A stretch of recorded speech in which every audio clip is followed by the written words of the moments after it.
ಶ್ವಾಸಗುರು ವಚನಾನಂದ ಇವರು ನಿರೀಕ್ಷಣ ಜಾಮೀನು ತೆಗೆದುಕೊಂಡಿದ್ರು.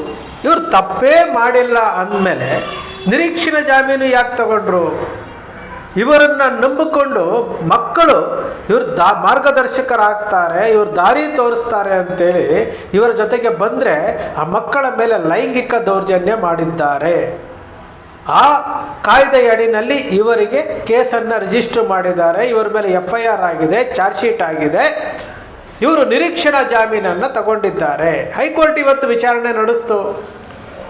ನಿರೀಕ್ಷಣಾ ಜಾಮೀನು ತೆಗೆದುಕೊಂಡ್ರ ರೀತಿ ಸರಿ ಇಲ್ಲ ಅಂತ ಹೇಳ್ತು. ಅದಾದ ನಂತರ ರೆಗ್ಯುಲರ್ ಬೇಲ್ಗೆ ಅಪ್ಲೈ ಮಾಡಿ ಅಂತ ಹೇಳ್ತು. ಇವರು ಊರಿಗೆಲ್ಲ ಉಪದೇಶ ಹೇಳುವಂತಹ ಇವರು ಕಾವಿದಾರಿಗಳು, ಯೋಗ ಹೇಳ್ಕೊಡುವಂಥವರು, ಹಿಂದೂ ಧರ್ಮ ಅಪಾಯದಲ್ಲಿದೆ ಅಂತೇಳಿ ಇವರು ಫ್ರೀಡಮ್ ಪಾರ್ಕ್ನಲ್ಲಿ ಧರ್ಮ ಸಂರಕ್ಷಣಾ ಸಭೆಯಲ್ಲಿ ಸಮೀರನ್ನು ಗುರಿಯಾಗಿಸ್ಕೊಂಡು ಮಾತನಾಡಿದ್ದಂಥವ್ರು, ಸೌಜನ್ಯ ಹೋರಾಟಗಾರರನ್ನ ಗುರಿಯಾಗಿಸ್ಕೊಂಡು ಮಾತನಾಡಿದ್ದಂಥವ್ರು. ನೋಡಿ ಆ ಸೌಜನ್ಯ ಶಕ್ತಿ ಎಷ್ಟಿದೆ ಅಂತಂದರೆ ಒಬ್ಬೊಬ್ಬರೇ ಮುಖವಾಡಗಳು ಯಾವ ರೀತಿ ಕಳಿಸ್ತಾ ಇದ್ದಾಳೆ ಹೆಣ್ಣುಮಗಳು ಅಂತ. ಅದಕ್ಕೆ ಇವರು ಯಾರು ಈ ಹೋರಾಟದ ವಿರುದ್ಧ ನಿಂತ್ಕೊಂಡಿದ್ರೋ ಎಲ್ಲರ ವಿಚಾರವನ್ನು ಒಂದೊಂದಾಗಿ ನೀವು ನೋಡ್ತಾ ಬನ್ನಿ. ಒಬ್ಬರದಲ್ಲ ಒಂದೊಂದು ರೀತಿಗಳಲ್ಲಿ ಇವರು ಸಂಕಷ್ಟಕ್ಕೆ ಈಡು ಆಗ್ತಾ ಇರುವಂಥದ್ದು. ಈ ವಚನಾನಂದ ಇದ್ದಾರಲ್ಲ, ಇವರು ಒಂದು ಹೆಜ್ಜೆ ಮುಂದಕ್ಕೆ ಹೋದರು. ಫ್ರೀಡಮ್ ಪಾರ್ಕಲ್ಲಿ ನಿಂತ್ಕೊಂಡು ಉದ್ದುದ್ದ ಭಾಷಣ ಮಾಡಿದ್ರು, ಸಮೀರನ್ನ ಗುರಿಯಾಗಿಸ್ಕೊಂಡ್ರು. ಒಬ್ಬ ಅನ್ಯ ಧರ್ಮದ ಒಬ್ಬ ಯುವಕ ಸತ್ಯ ಹೊರಗಡೆ ಬರಬೇಕು ಅಂತೇಳಿ ಆ ಸತ್ಯ ಹೊರಗಡೆ ಬರೋದಕ್ಕೋಸ್ಕರವಾಗಿ ಸಮೀರ್ ವಿಡಿಯೋ ಮಾಡಿ ಮಾತಾಡ್ದ. ಅದಕ್ಕೆ ಯಾವ್ಯಾವ ರೀತಿಯಾದಂತಹ ಬಣ್ಣ ಕಟ್ಟಿದ್ರು, ಏನು ಹಿಂದೂ ಮುಸ್ಲಿಂ ಅಂತ ಕಟ್ಟಿದ್ರು. ಇದೇ ಚಕ್ರವರ್ತಿ ಸೂಲಿಬೆಲೆ ಆ ಮುಲ್ಲಾನ ಕೆನ್ನೆಗೆ ಬಾಳಿಸಿ ಅಂತ ಹೇಳಿದ್ರು. ಆ ಮುಲ್ಲಾನ ವಿಡಿಯೋಗಳನ್ನು ನಾವೇ ಶೇರ್ ಮಾಡ್ತಾ ಇದ್ದೀವಿ ಅಂತ ಹೇಳಿದ್ರು. ಇಷ್ಟೆಲ್ಲ ಹಿಂಸೆ ಕೊಟ್ಟು ಸಮೀರನಿಗೆ ಅಷ್ಟೆಲ್ಲ ಕೇಸುಗಳನ್ನು ದಾಖಲೆ ಮಾಡಿದ್ರಲ್ಲ. ಇದೇ ವಚನಾನಂದ ಒಂದಷ್ಟು ಜನ ಕಾವಿದಾರಿಗಳನ್ನು ಕರ್ಕೊಂಡು ಅಮಿತ್ ಶಾ ಅವ್ರನ್ನ ಭೇಟಿ ಮಾಡೋಕ್ಕೆ ಹೋಗಿದ್ದು. ದೆಹಲಿಗೆ ಹೋಗಿ ಅಮಿತ್ ಶಾ ಅವ್ರನ್ನ ಭೇಟಿ ಮಾಡಿ ಇದು ಉನ್ನತ ಮಟ್ಟದ ತನಿಖೆ ಆಗಬೇಕು ಅಂತ ಹೇಳಿದ್ದು. ಅದಾದ ನಂತರ NI ತನಿಖೆ ಆಗಬೇಕು, ED ತನಿಖೆ ಆಗಬೇಕು ಅಂತ ಹೇಳಿದ್ದು. ಈ ಎಲ್ಲ ಫೋಸ್ಗಳನ್ನು ಕೊಟ್ಟಂಥ ವಚನಾನಂದ ಇವತ್ತು ಪಂಚಮಸಾಲಿ ಮಠದಿಂದ ಹೊರಗಡೆ ಹಾಕಿಸ್ಕೊಂಡು ಅವರನ್ನು ಹೊರಗಡೆ ಕಳಿಸಿ ಇವತ್ತು ಇನ್ನೊಂದು ಕೇಸು, ಲೈಂಗಿಕ ದೌರ್ಜನ್ಯದ ಕೇಸು ಅವ್ರ ಮೇಲೆ ದಾಖಲಾಗಿದೆ ಅಲ್ವಾ. ಇವರು ಮಾರ್ಗದರ್ಶಕರ, ಇವ್ರನ್ನ ನಂಬಿ ಮಕ್ಕಳನ್ನು ಬಿಡಬಹುದಾ?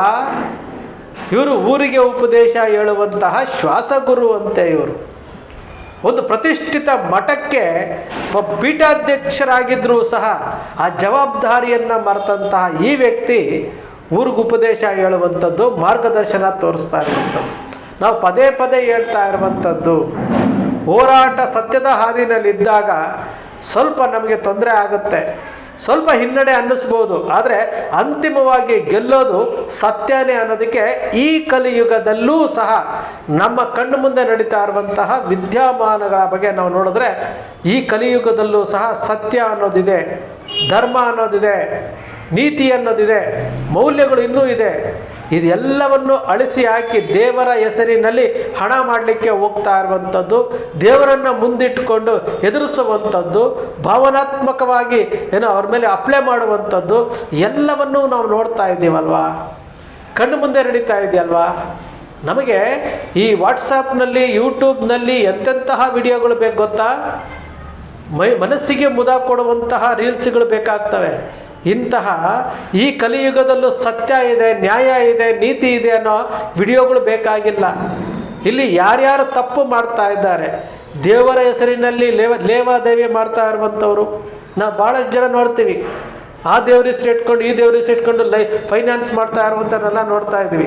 ದೊಡ್ಡ ಮಟ್ಟದ ಸಾವಿರಾರು ಕೋಟಿ ರೂಪಾಯಿ ವ್ಯವಹಾರ ಮಾಡುವಂಥವರು ದೇವರನ್ನು ಮುಂದೆ ಇಟ್ಕೊಳ್ತಾರೆ, ದೇವರ ಫೋಟೋವನ್ನು ಬಳಸ್ಕೊಳ್ತಾ ಇದ್ದಾರೆ. ಎಲ್ಲವನ್ನೂ ಮಾಡ್ತಿದ್ರು ಸಹ ನಾವು ಇದ್ರ ಬಗ್ಗೆ ಯಾವುದೂ ತಲೆ ಕೆಡಿಸ್ಕೊಳ್ಳೋಕೆ ಹೋಗಲ್ಲ.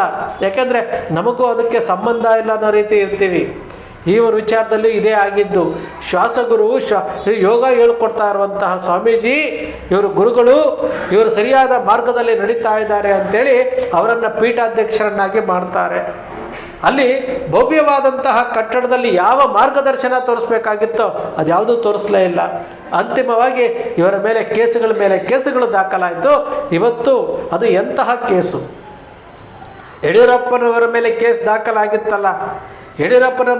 ದಾಖಲಾಗಿತ್ತಲ್ಲ, ಅದೇ ರೀತಿಯಾದಂತಹ ಕೇಸು ಇವತ್ತು ವಚನಾನಂದ ಮೇಲೆ ಆಗಿರುವಂಥದ್ದು.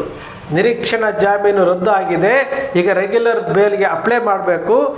ವಚನಾನಂದನ ಅರೆಸ್ಟ್ ಆಗ್ತಾರಾ, ಮತ್ತೆ ಇವರನ್ನು ಕಸ್ಟಡಿಗೆ ತೆಗೆದುಕೊಳ್ತಾರ ಪೊಲೀಸ್ನವರು.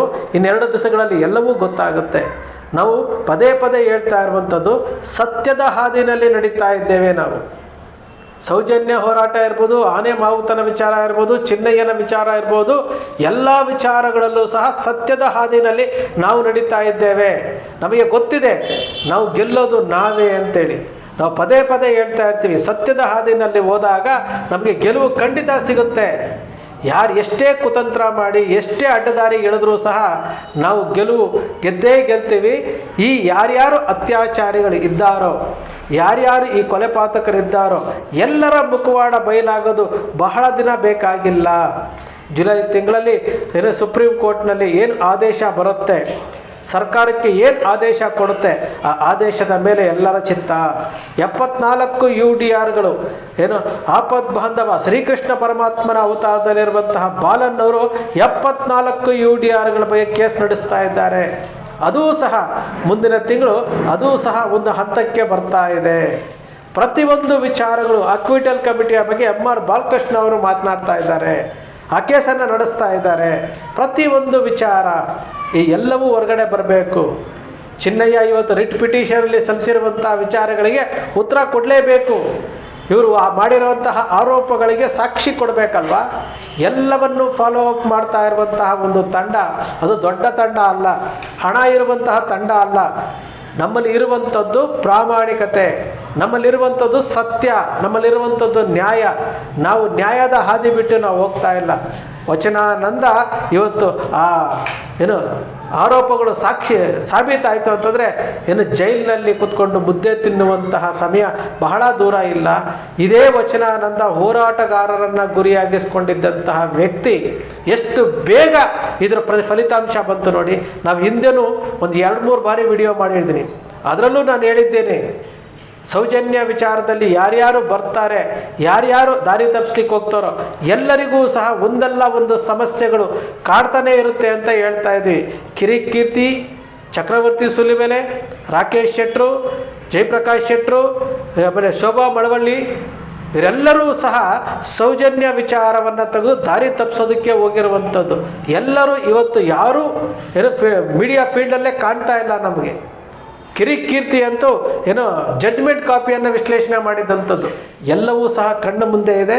ನಾವು ಸತ್ಯದ ಹಾದಿನಲ್ಲಿ ಹೋಗ್ತಾ ಇದ್ದೀವಿ, ನಮಗೆ ಅನ್ಯಾಯದ ದಾರಿ ಗೊತ್ತಿಲ್ಲ.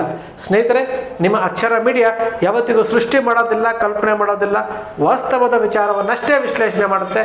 ನಿಮ್ಮ ಅಕ್ಷರ ಮೀಡಿಯಾದ ವಿಶ್ಲೇಷಣೆ ನಿಮ್ಗೆ ಇಷ್ಟ ಆಯಿತು ಅಂದರೆ ಸಬ್ಸ್ಕ್ರೈಬ್ ಆಗಲಿಲ್ಲ ಅಂದರೆ ಸಬ್ಸ್ಕ್ರೈಬ್ ಮಾಡ್ಕೊಳ್ಳಿ.